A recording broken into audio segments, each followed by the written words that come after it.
نحمده نصلي على رسوله الكريم اما بعد فاعوذ بالله من الشیطان الرجیم بسم اللہ الرحمن الرحیم تمامی احباب السلام علیکم ورحمۃ اللہ وبرکاتہ۔ آج کی یہ ویڈیو آپ کا دل دہلا دینے والی ہے، آپ کی سوچیں اور مائنڈ تبدیل کر دینے والی ہے۔ یہ ویڈیو اینڈ تک ضرور دیکھیے گا، ہو سکتا ہے کہ آپ کی زندگی تبدیل ہو جائے۔ آج حضرت لوط علیہ السلام کی قوم کا واقعہ آپ کے سامنے رکھنے کا موقع مل رہا ہے۔ قوم لوط ایسی بدبخت قوم ہے جس نے ایسا گناہ رائج کیا کہ اس سے پہلے یہ گناہ کبھی تصورات میں بھی موجود نہیں تھا، تاریخ کی کتب میں بھی موجود نہیں تھا۔ اور حضرت لوط علیہ السلام کی قوم کے ساتھ کیا ہوا، اللہ نے کیا عذاب نازل فرمایا، جانتے ہیں اس ویڈیو کے اندر۔ حضرت لوط علیہ السلام اللہ تبارک و تعالیٰ کے بہت ہی برگزیدہ پیغمبر ہیں۔ اللہ تبارک و تعالیٰ نے ان کو شان اور عزت عطا فرمائی۔ آپ حضرت ابراہیم علی نبی جنا علیہ السلام کے سگے بھتیجے ہیں۔ حضرت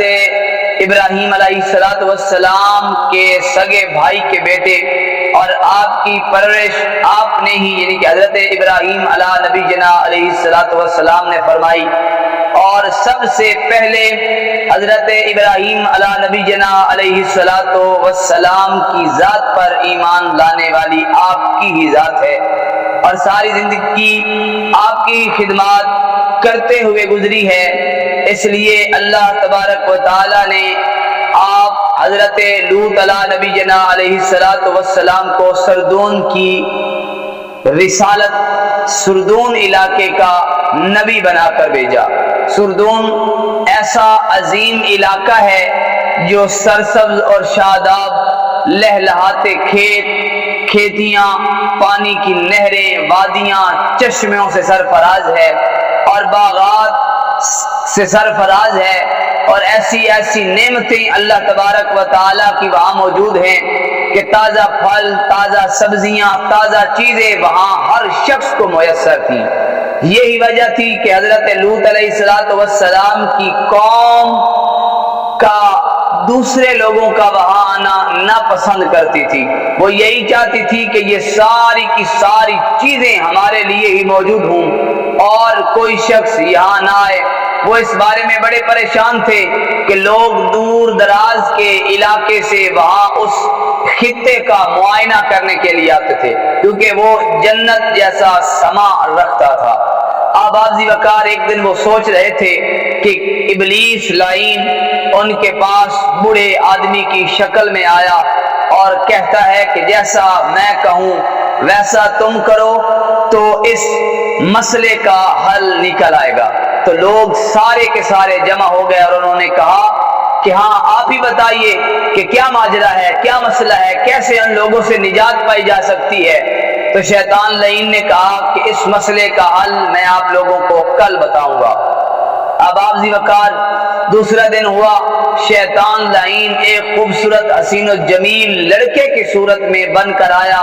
اور ان کو بد فعلی پر لگا دیا، اور یہ کہا کہ اگر تم آنے والے مہمانوں کے ساتھ ایسا ہی برا سلوک کرتے رہو گے تو وہ ایک دن تمہارے پاس نہیں آئیں گے۔ آبازی وقار شیطان لعین کی یہ عظیم چال ان لوگوں کو ایسے لے کر بیٹھی کہ وہ اتنے بدفعلی کے اندر مشغول ہو گئے کہ ان کی ہر مجلس اس کام سے خالی نہیں ہوتی تھی، ان کا ہر کام اسی معاملے کے اندر گزرتے تھا۔ ہم جنس پرنسی میں وہ ایسے ڈوبے کہ اللہ کے پیارے نبی حضرت لوط علیہ السلام ان کے پاس آئے اور بارہا سمجھاتے رہے کہ لوگوں یہ گناہ ہے، ہم جنس پرنسی، یہ بہت بڑا اللہ کا عذاب ہے، لیکن ان لوگوں پر کوئی اثر نہ ہوا۔ اللہ کا نبی ان لوگوں کو دن رات سمجھاتا رہا کہ یہ عذاب الہی کو دعوت دینے جیسا ہے، اے لوگوں اس کام سے باز آ جاؤ، اے لوگوں اس کام سے رک جاؤ، اس کام کا بہت برا انجام ہے۔ تو احباب ذی وقار وہ لوگ ٹس سے مس نہ ہوئے، اس کے علاوہ انہوں نے اللہ کے نبی کو برا بھلا کہا اور کہا کہ تم ہماری بستی چھوڑ دو۔ اور ایک دن خدا کا کرنا ایسا ہوا کہ انہوں نے خود ہی اپنے منہ سے عذاب الہی مانگ لیا، کیونکہ حضرت لوط علیہ السلام اللہ کے وہ برگزیدہ پیغمبر ہیں کہ اللہ نے کمال کے معجزات عطا فرمائے، ہاتھ اٹھاتے تھے تو اللہ بارش عطا فرماتا تھا، اور آپ جس چیز کے لیے دعا کرتے تھے اللہ ان کی اس دعا کو قبول فرما لیتا تھا۔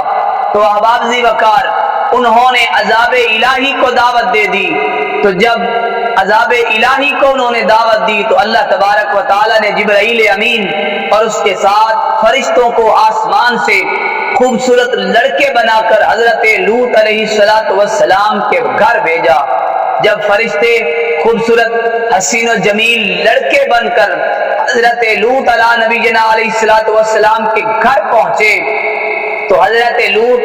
علیہ السلام پریشان ہوئے کہ کہیں میری قوم کو پتہ چل گیا تو میرے مہمانوں کی بے حرمتی کریں گے، میرے مہمانوں کے ساتھ بدسلوکی کریں گے، بدچلنی کریں گے، بدفعلی کریں گے۔ تو احباب ذی وقار حضرت لوط علیہ السلام کی بیوی جس کا نام واحلہ تھا وہ منافق تھی اور آپ پر ایمان بھی نہیں رکھتی تھی، وہ قوم کے پاس گئی اور کہا کہ میرے شوہر لوط علیہ السلام کے گھر بہت خوبصورت لڑکے حسین و جمیل آئے ہوئے ہیں مہمان بن کر، تو تم ان سے جا کر بدفعلی کر سکتے ہو۔ تو جب قوم نے یہ سنا تو دوڑتی ہوئی حضرت لوط علیہ السلام کے گھر آئی اور دیواریں پھلانگنے لگے۔ اللہ کے نبی حضرت لوط علیہ السلام نے ان خوبصورت لڑکوں کو جو فرشتے تھے ایک کمرے میں بند کر دیا اور قوم سے مخاطب ہو کر فرمایا، او ظالمو، میری بیٹیاں، قوم کی بیٹیاں تمہارے لیے حاضر ہیں، تم ان سے نکاح کر لو، اس میں تمہارے لیے وبال نہیں ہوگا، لیکن تم ان میرے مہمانوں کو چھوڑ دو۔ انہوں نے کہا کہ اے لوط علیہ السلام، آپ کو تو پتہ ہی ہے کہ ہم کس مرض کے مریض ہیں، کس حساب کے بندے ہیں کہ ہمیں لڑکیوں میں کوئی انٹرسٹ نہیں ہے، اور آپ لڑکوں کے بارے میں ہمارے بارے میں جانتے بھی ہیں۔ تو حضرت لوط علیہ السلام نے بڑا سمجھایا لیکن وہ باز نہ آئے۔ جب حضرت لوط علیہ السلام کمرے میں آئے تو حضرت جبرائیل علیہ السلام نے ارشاد فرمایا کہ اے نبی اللہ، آپ پریشان نہ ہوں، اللہ تبارک و تعالی نے، ہم فرشتے ہیں، ہمیں عذاب الہی بھیج دے کر اس بستی میں بھیجا ہے کہ اس بستی پہ اب عذاب آنے والا ہے، آپ رات کا کچھ حصہ باقی ہے، یہاں سے اپنے بیوی بچوں کو لے کر چلے جائیے اور اس بستی پر عذاب آنے والا ہے، پیچھے مڑ کر نہ دیکھنا۔ آباد ذی وقار حضرت جبرائیل علیہ السلام نے اپنے پر کے سرے کو ان لوگوں پہ مارا جو حضرت لوط علیہ السلام کے گھر کی دیواریں پھلانگ رہے تھے، ان کے آنکھوں کے ڈیلے باہر نکل آئے، وہ اندھے ہو گئے، نابینے ہو گئے، وہ چلانے لگے، رونے لگے۔ اور حضرت ابراہیم نبینا علیہ السلام کے بھتیجے حضرت لوط علیہ السلام نے جب یہ ماجرا دیکھا تو اپنے اہل و عیال کو ساتھ لیا اور اس بستی سے نکل پڑے۔ ساری رات دوڑتے رہے اور حضرت لوط علیہ السلام کی بیوی واحلہ جب اس نے پیچھے مڑ کر دیکھا تو وہ بھی عذاب الہی کا شکار بن گئی اور پتھر جیسا بت بن گئی۔ تو آباد ذی وقار جب حضرت لوط علیہ السلام شہر سے باہر نکلے، اس حسین و جمیل شہر سے جو جنت کا سما رکھتا تھا، حضرت جبرائیل امین نے اس پورے خطے کو اپنے پروں پر اٹھایا اور آسمان کی بلندیوں میں لے جا کر الٹا پھینک دیا، اور اس خطے پر پتھروں کی بارش کی گئی، ہر پتھر پر اس شخص کا نام لکھا ہوا ہوتا تھا جس شخص کو اس نے لگنا ہوتا تھا۔ تو اس طریقے سے وہ ساری کی ساری بستی تباہ و برباد ہو گئی، عذاب الہی کا شکار بن گئی، اور ان لوگوں کو اللہ تبارک و تعالی نے پتھر کا سا بنا دیا جو لوگ بدفعلی اور بدکرداری کرتے تھے، ہم جنس پرستی کرتے تھے۔ تو آباد ذی وقار یہ ہولناک عذاب جو اس قوم لوط پر اللہ نے نازل فرمایا. اور ہم بھی دعا کرتے ہیں کہ اللہ تبارک و تعالی ہمیں ان کھلونے حرکتوں سے محفوظ فرمائے اور اللہ عذاب جہنم عذاب قبر سے محفوظ فرمائے. وآخر دعوانا ان